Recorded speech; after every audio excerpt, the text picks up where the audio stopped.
Part 2. The SHEHNAI of Bismillah Khan. Emperor Aurangzeb banned the playing of a musical instrument called pungi in the royal residence for it had a shrill, unpleasant sound. Pungi became the generic name for reeded noisemakers. Few had thought that it would one day be revived. A barber of a family of professional musicians who had access to the royal palace decided to improve the tonal quality of the pungi. He chose a pipe with a natural hollow stem that was longer and broader than the pungi and made 7 holes on the body of the pipe. When he played on it, closing and opening some of these holes, soft and melodious sounds were produced. He played the instrument before royalty and everyone was impressed. The instrument, so different from the pungi, had to be given a new name. As the story goes, since it was first played in the Shah's chambers and was played by a nai barber, the instrument was named the SHEHNAI.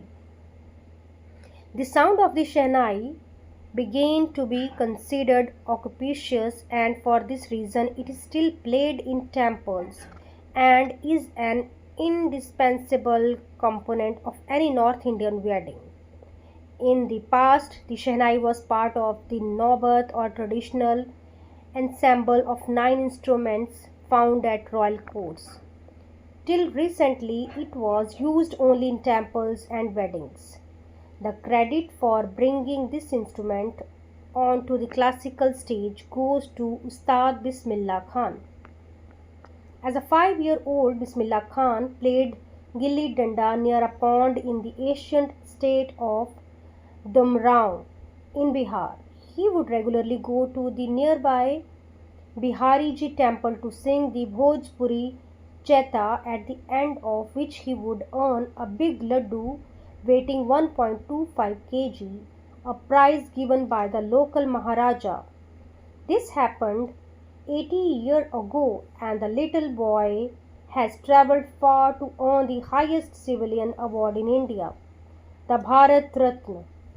Born on 21st March 1916, Bismillah belongs to a well-known family of musicians from Bihar. His grandfather, Rasool Baks Khan, was the SHEHNAI Nawaz of the Bhojpur King's Court.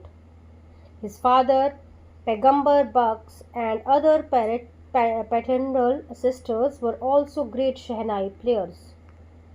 The young boy took up music early in life, at the age of 3, when his mother took him to his maternal uncle's house in Banaras, now Varanasi.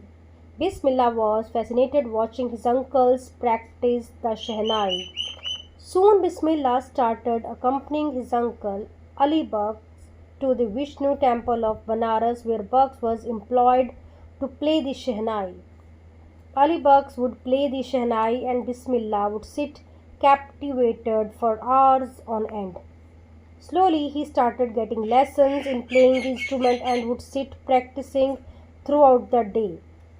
4 years to come, the temple of Balaji and Mangala Maya and the banks of the Ganga became the young apprentice's favorite haunts, where he could practice in solitude. The flowing waters of the Ganga inspired him to improvise and invent ragas that were earlier considered to be beyond the range of the SHEHNAI. At the age of 14, Bismillah accompanied his uncle to the Allahabad Music Conference. At the end of his recital, Ustad Fayaz Khan patted the young boy's back and said, "Work hard, you shall make it." With the opening of All India Radio in Lucknow in 1938 came Bismillah's big break. He soon became an often heard SHEHNAI player on radio. When India gained independence on 15th August 1947, Bismillah Khan became the first Indian to greet the nation with his SHEHNAI. He poured his heart out into Rag Kafi from the Red Fort to an audience which included Pandit Jawaharlal Nehru, who later gave his famous Tryst with Destiny speech. Bismillah Khan has given many memorable performances both in India and abroad. His first trip abroad was to Afghanistan, where King Zakir Shah was so taken in by the maestro that he gifted him priceless Persian carpets and other souvenirs.